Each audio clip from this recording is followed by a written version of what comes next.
नमस्कार और स्वागत है। आज हम भारत में टू व्हीलर्स की दुनिया में जो एक बड़ा फेरबदल हुआ है उस पर गहराई से बात करने वाले हैं। जी। बात हो रही है जीएसटी मतलब गुड्स एंड सर्विसेज टैक्स की, जिसमें हाल में कुछ बदलाव हुए हैं और इन बदलावों ने पेट्रोल से चलने वाली बाइक्स और स्कूटर्स की कीमतों पर काफी असर डाला है। बिल्कुल, ये काफी अहम बदलाव है। हमारे पास इस पर कई ताज़ा रिपोर्ट्स हैं और आज हम कोशिश करेंगे कि इन सब स्रोतों से जो अहम बातें निकली हैं उन्हें समझें। हाँ।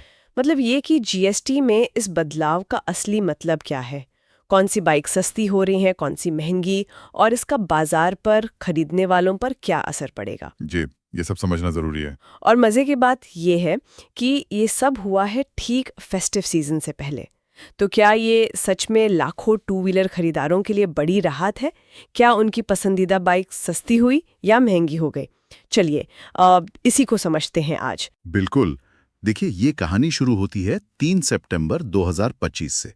उस दिन जीएसटी काउंसिल की 56वीं मीटिंग हुई थी। अच्छा, 3 सितंबर। हाँ, और उसी मीटिंग में जीएसटी 2.0 सुधारों का ऐलान हुआ। इसने एक तरह से भारत के इनडायरेक्ट टैक्स सिस्टम में एक नया मोड़ लाया है। जीएसटी 2.0 मतलब इसमें क्या खास है? कोशिश की गई है कि टैक्स स्ट्रक्चर को सरल बनाया जाए। तो अब मोटे तौर पर 2 ही स्लैब रखे गए हैं, एक 5% वाला जो जरूरी चीजों पर लगता है, ओके। और दूसरा है 18% का। ये स्टैंडर्ड गुड्स और सर्विसेज के लिए है। इसके अलावा लग्जरी आइटम्स और कुछ सिन गुड्स के लिए एक 40% का अलग डीमेरिट स्लैब भी है। 40% डीमेरिट स्लैब।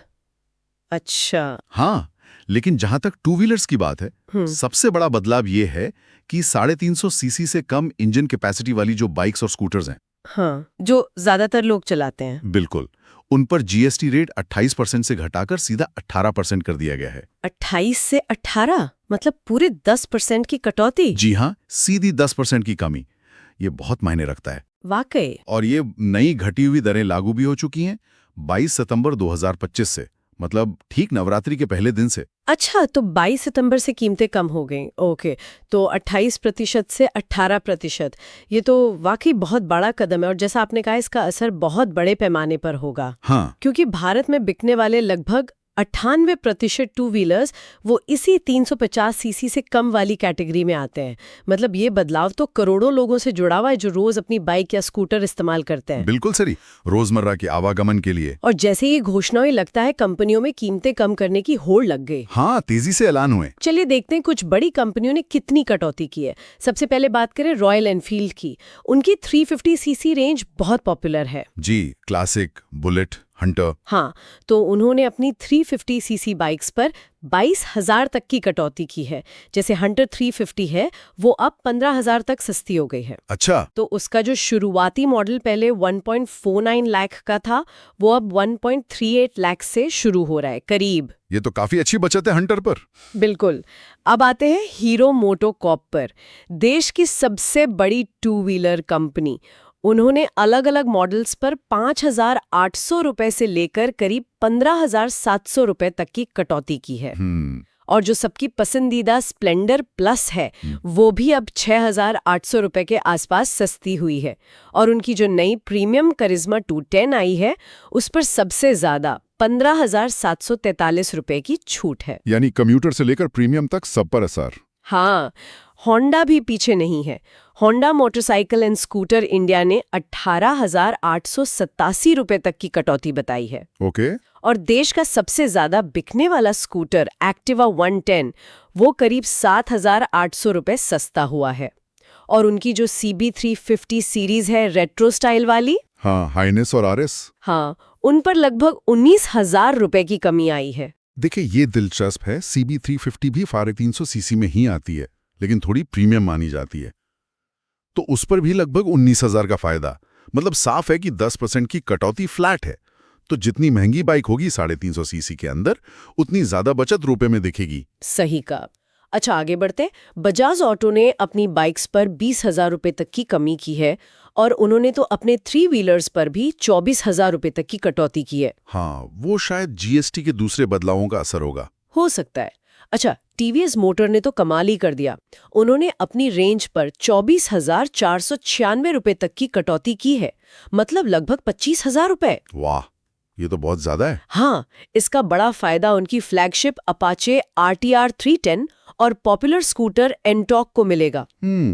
और आखिर में यामाहा ने भी कीमतें घटाई हैं। उनकी स्पोर्ट्स बाइक R15 पर सबसे ज्यादा करीब 17,500 रुपए की छूट है। तो इन सब आंकड़ों को देखें तो ये कहना गलत नहीं होगा कि 2017 में जब जीएसटी आया था उसके बाद से ऑटो सेक्टर में, खासकर टू व्हीलर सेगमेंट में, ये अब तक का सबसे बड़ा टैक्स सुधार है। बिल्कुल, ये कोई छोटी मोटी राहत नहीं, कीमतों में एक बड़ा स्ट्रक्चरल चेंज लग रहा है। जी हाँ। लेकिन जैसे कहते हैं ना, हर कहानी के दो पहलू होते हैं। तो जहां एक तरफ ये रोजमर्रा की जरूरत वाली बाइक सस्ती हुई हैं, वहीं दूसरी तरफ क्या हुआ है, कुछ बाइक्स महंगी भी हुई हैं। बिल्कुल सही कहा आपने। यहाँ कहानी थोड़ी पलट जाती है। वो मोटरसाइकिलें जिनकी इंजन कैपेसिटी 350 सीसी से ज्यादा है, अच्छा, जिन्हें आमतौर पर प्रीमियम या शौकिया बाइक्स माना जाता है, उन पर टैक्स का बोझ बढ़ गया है। बढ़ गया है? कितना? नई जीएसटी 2.0 व्यवस्था में इन हाई कैपेसिटी बाइक्स को 40% वाले डीमेरिट स्लैब में डाल दिया गया है। ओ, 40% वाले स्लैब में? हाँ, पहले इन पर इफेक्टिव टैक्स रेट करीब 31% था। 31% था। वो कैसे? वो ऐसे ही कि 28% तो मूल जीएसटी था और उस पर 3% का अतिरिक्त सेस लगता था। अच्छा, सेस भी था। ओके। हाँ, तो 28 जमा 3 हो गया 31%। अब वो सीधा 40% हो गया है। मतलब इफेक्टिवली इन बाइक्स पर टैक्स करीब 9% बढ़ गया है। 31% से सीधा 40%। हाँ। अरे, ये तो बहुत बड़ा जंप है। इसका मतलब तो ये हुआ कि जो लोग बड़ी पावरफुल बाइक्स पसंद करते हैं, उनका शौक अब महंगा पड़ने वाला है। हाँ, बिल्कुल, निश्चित रूप से। इसका असर कई पॉपुलर मॉडल्स पर पड़ेगा, जैसे कि रॉयल एनफील्ड की जो नई 450 सीसी रेंज है। हाँ, जैसे नई वाली हिमालयन। बिल्कुल।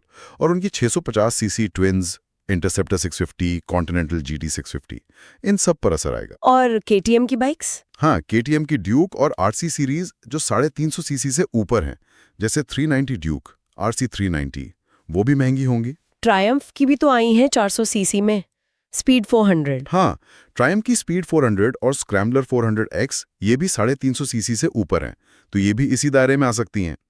और फिर हार्ली डेविडसन, कावासाकी, डुकाटी, इन सब की बड़ी बाइक्स तो महंगी होंगी ही। अंदाजा है कितना फर्क पड़ेगा कीमतों पर?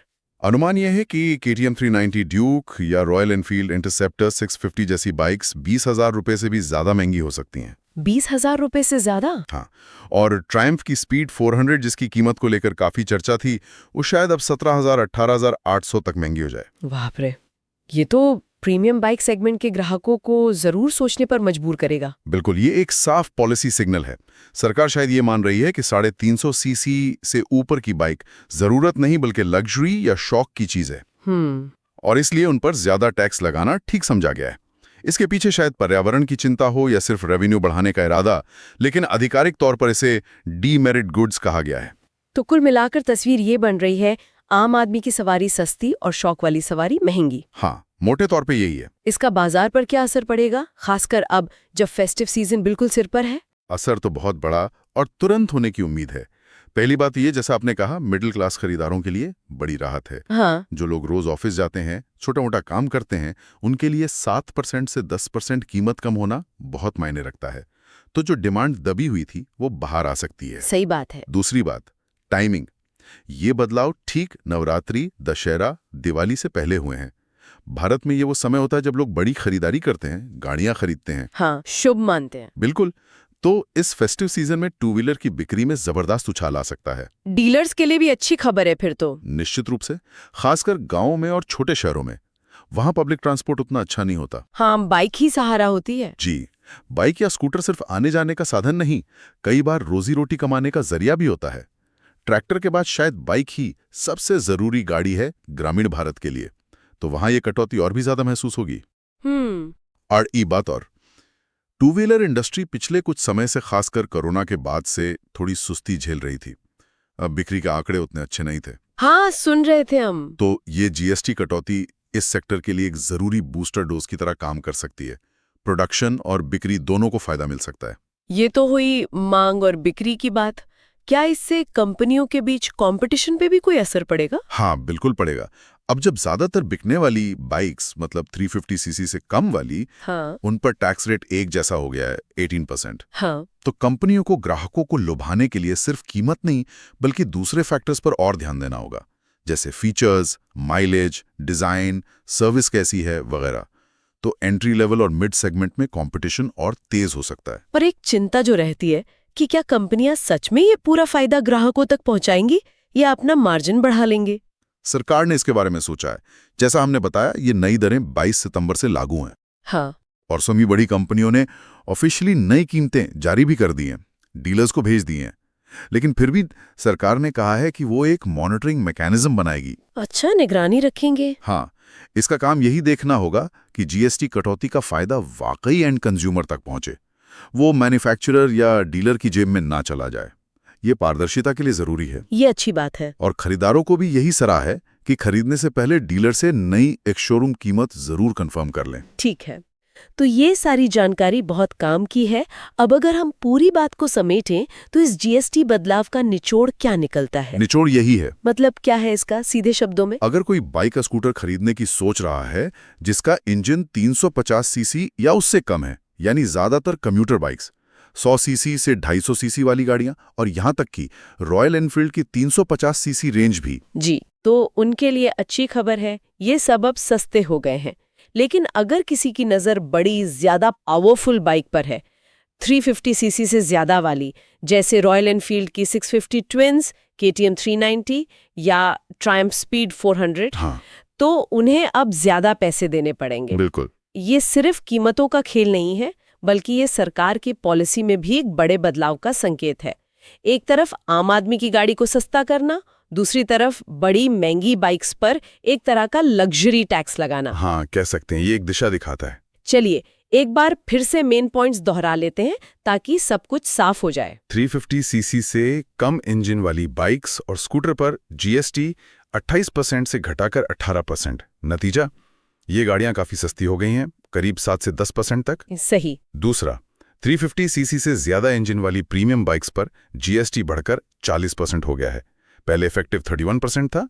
नतीजा, ये गाड़ियां अब काफी महंगी हो गई हैं। जी। तीसरा, ये बदलाव 22 सितंबर 2025 से लागू हैं और फेस्टिव सीजन में कम कैपेसिटी वाली बाइक्स की बिक्री को बड़ा बूस्ट मिलने की उम्मीद है। हाँ, उम्मीद तो यही है। और चौथा, सरकार कीमतों पर नजर रख रही है ताकि कटौती का फायदा ग्राहकों तक पहुंचे। जी बिल्कुल।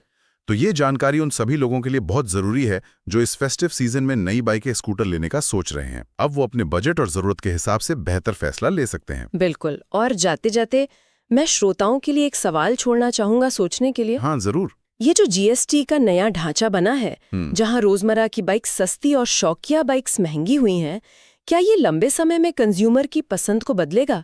क्या लोग धीरे धीरे छोटी, ज्यादा किफायती बाइक्स की तरफ जाएंगे या प्रीमियम सेगमेंट का क्रेज बना रहेगा कीमतें बढ़ने के बावजूद? दिलचस्प सवाल है। और एक और बात, जो प्रीमियम बाइक्स अब महंगी हो गई हैं, क्या उनके सेकंड हैंड यानी पुरानी गाड़ियों के मार्केट पर इसका असर पड़ेगा? क्या पुरानी प्रीमियम बाइक्स की डिमांड बढ़ेगी? हाँ, ये भी हो सकता है। और क्या हमें भविष्य में ऑटोमोबाइल के अलावा दूसरे सेक्टर्स में भी ऐसे ही जीएसटी स्लैब में बदलाव देखने को मिल सकते हैं, जहां जरूरत और लग्जरी के बीच टैक्स का फर्क बढ़ाया जाए? ये कुछ सवाल हैं जिन पर आने वाले समय में नजर रखना दिलचस्प होगा।